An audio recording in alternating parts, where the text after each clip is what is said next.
If you doubt, and I know you don't, but if anybody does doubt that the Democrats are trying to use this tragedy to stop the Republicans, here is a story from Talking Points Memo DC. It's one of their favorite blogs. Representative Bob Brady, Democrat, Pennsylvania, doesn't just think things like putting bullseyes on your political opponents is in poor taste. He thinks it should be illegal. In the wake of the Arizona shooting spree, he's introducing legislation to extend This is all irrelevant. It is literally irrelevant. None of these political advertisements, whoever ran them, with bullseyes or targets, crosshairs, had anything to do with this. In fact, there is no evidence that such ads had anything to do with any act of violence. The real questions now are about Sheriff Dupnik. It is being learned the Arizona newspaper, Arizona Republic, has made it clear here that the sheriff's department and the community college in Pima County know a lot more about the shooter than they are willing to release. They know a lot more. They have a file on the guy that they're not willing to release. The real focus of this story ought to be how utter lies have been told by the political left in order to advance a political agenda, not these ads, websites that this guy never saw. Look, it's ridiculous anyway, even if he had seen them. It doesn't, if every allegation they're making had any basis in fact, these shootings would be occurring every day. And they would have been occurring for a long time. Now back to Bob Brady, Democrat, Pennsylvania. In the wake of the Arizona shooting spree, he's introducing legislation to extend protection given to the President of the United States to members of Congress. Brady isn't the only member proposing new legislation or specific changes to the discourse after Saturday's events. Representative Jim Clyburn, Democrat, South Carolina, is backing a return to the fairness doctrine.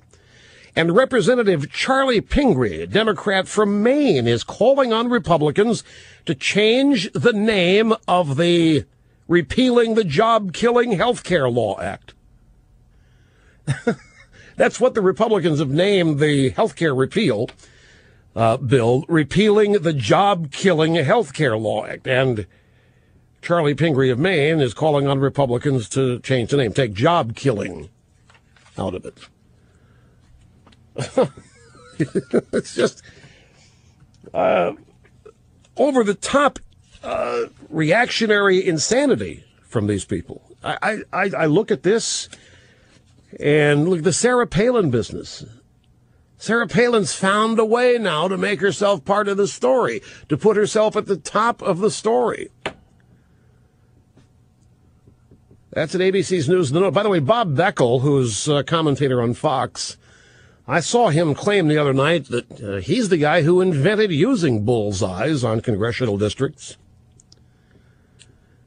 Now, these are the same people, by the way, who are totally in favor of letting people burn the American flag. They're totally in favor of this. Somehow, though, that's not going to incite any behavior that these people would condemn. They just don't think it would. So I'm looking for this Arizona Republic story that I thought I had left right here on the top of my stack, and I did. I know what happened to it. I misplaced it when they brought the birthday cake in here, because I had it right here at the top of the stack. There's an Arizona Republic story. It's at azcentral.com, and it's got details on how the newspaper, everybody's tried to get the sheriff of Pima County and the community college to release the file that they have on Jared Lochner, and they will not do so. And I had it right here, and I know I didn't throw it away. Oh, well, there's other news out there, and during the next break, I'll find it, because, and we want to get to your phone calls pretty quickly, too, because it's time to turn the tables on all of this. This is diversionary stuff to try to blame it all on Palin or right-wing media or what have you. Here is CNBC.com as the economy revs back to life. Why is it revving back to life? What is the evidence it's revving back to life? Jobs? What is it? I don't know. What they say it is. As the economy revs back to life with signs of hiring on the horizon. Oh, I get it. Okay. Signs of hiring way out there on the horizon equals the economy revving back to life. The housing market's being left behind like Macaulay Culkin in Home Alone, they say. So we've got this great recovery going on, but we got no jobs being created, and we've got a plummeting housing market. But the economy's revving back to life. In the past few years, we've all been careful to choose our words carefully. Cindy Perman here writing the story. In the past few years, we've all been careful to choose our words carefully, not calling it a recession until it fit the technical definition and avoiding any inappropriate use of the D word, depression. Really? They've been that careful about it? They were talking about recession while Bush was still in office. They were talking about the coming recession. They were talking about, they tried to convince people we were in a recession the last 2 years of the Bush administration. Things were bad, Cindy Perman says, but the broader economy never reached depression territory. The housing market, on the other hand, just crossed that threshold. Home values have fallen 26% since their peak in June of 2006. That's worse than the 25.9% decline seen during the Depression years between 1928 and 1933. November marked the 53rd consecutive month, that's 4.5 years, that home values have fallen. That's most people's number one asset. What's worse, it's not over yet. Home values are expected to continue to slide as inventories pile up and likely won't recover until the job market improves. A small matter. Housing market. Small matter here while the libs advance their blood libel. It's nothing really, folks. The left is not concerned here. Housing market. No, they need to fundraise, smear, distract, whatever they can so they can put the news of their economic policies on the back burner.